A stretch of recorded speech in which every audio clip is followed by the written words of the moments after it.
Sharon came back home 2 days later. She was sober. She sat in the living room with her bag by her side, in deep thoughts and with a sorry look. Mary walked in from her room to pick something, and out of shock, she saw Sharon on the couch. "Sharon, when did you enter? Welcome. How are you?" Mary inquired as she sat by her side. "The last 2 days have been hell. I had to go home because of the incessant calls from my parents. My auntie had told other members of the family about what transpired between Laura and I. My parents felt embarrassed. You needed to see how my parents rained tirades of words on me. The news of the 500k she sent to me is no longer a secret. In fact, I have never been embarrassed like this in recent times," she said. Mary looked at her pitifully. "I tried to warn you, but you didn't listen. You were living above your means," said Mary. "But I didn't see it that way. I only thought I was feeling motivated to aspire higher, which is a good one. Is it good to reject mediocrity?" she asked. "No, but do that with the resources that are yours, not borrowed resources, not resources that will be a thorn in your flesh. Look at me. I earn lesser than you, but have you ever seen me borrow? Don't I look good? I may not wear expensive ears like you do, but is there ever a time you don't see a good hairdo on me?" Sharon looked at her, and it occurred to her that everything she said was true. They had been together for 2 years, and not for once has Mary borrowed from her. She has this customer who sells quality thrift wares for her. She looks good in them because she combines them well.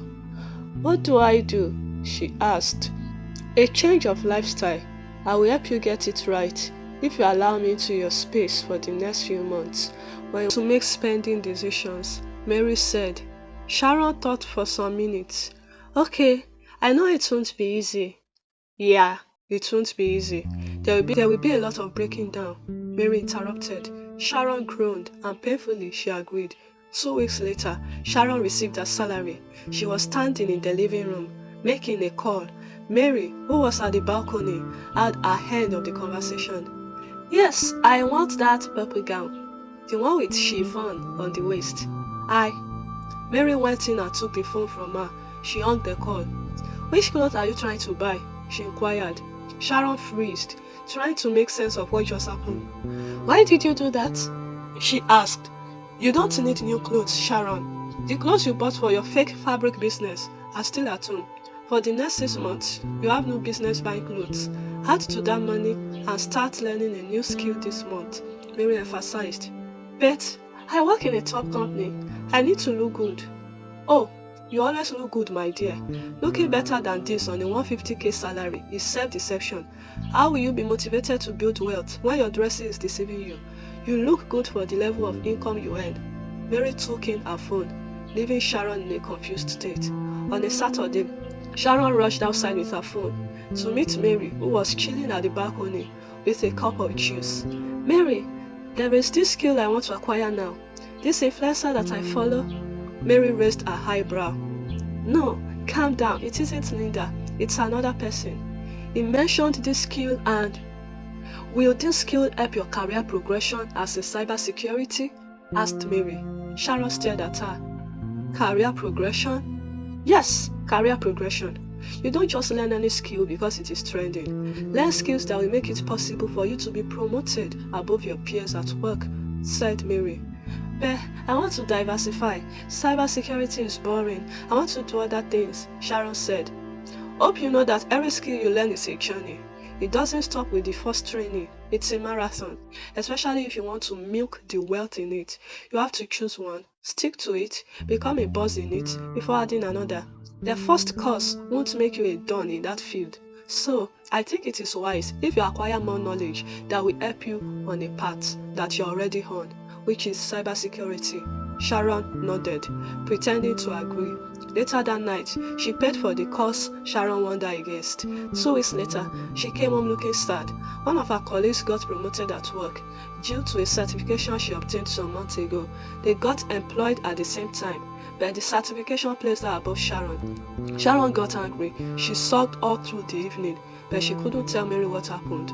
Mary minded her business. The skill she enrolled for, she realized that the 6 weeks promised to make her an expert was a fluke. She hadn't scratched the surface of the skill.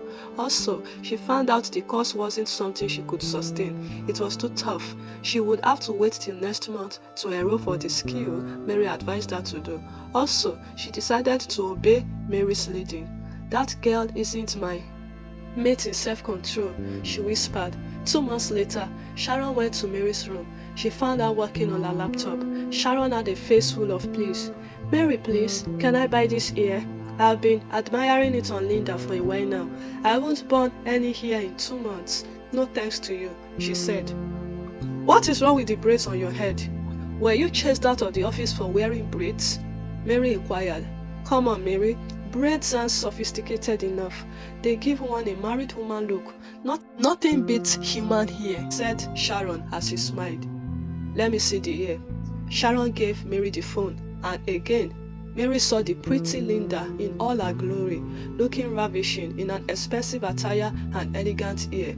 Truly, Linda was a sight to behold. Mary blocked Linda on Sharon's phone. Here, take. I've blocked her. If you unblock her, you and I will have problems. Sharon opened her eyes wide. You did what? But she didn't do anything wrong. What extra job will you pick up to buy the hair? Asked Mary. Job? I don't have to. It is just 80,000 naira. I can pay it from my salary. Sharon said.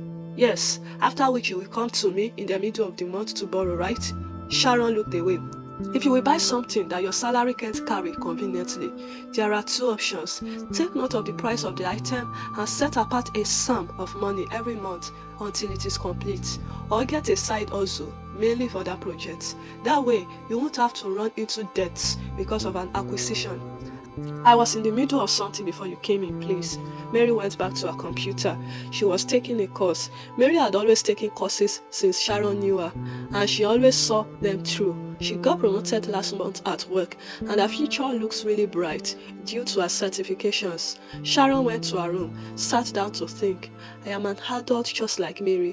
Why does she make better decisions than me? She decided to do better with her life. She forgot the wig she wanted to buy, bought the right course for her career growth. She low-key watched Mary and her way of life. Mary bought a cloth per month, and they were cheap clothes. She doesn't concern herself with buying trendy outfits. She bought whatever her budget for clothing for the month allowed. Sharon did the same. Sharon practically watched and did all Mary did, like a toddler would watch an adult, and because Mary was a good example, she turned out well. 6 months later, she had completed her certification. Her promotion process was set rolling. She had savings and she could send money to her parents. She learnt her lesson and turned out well.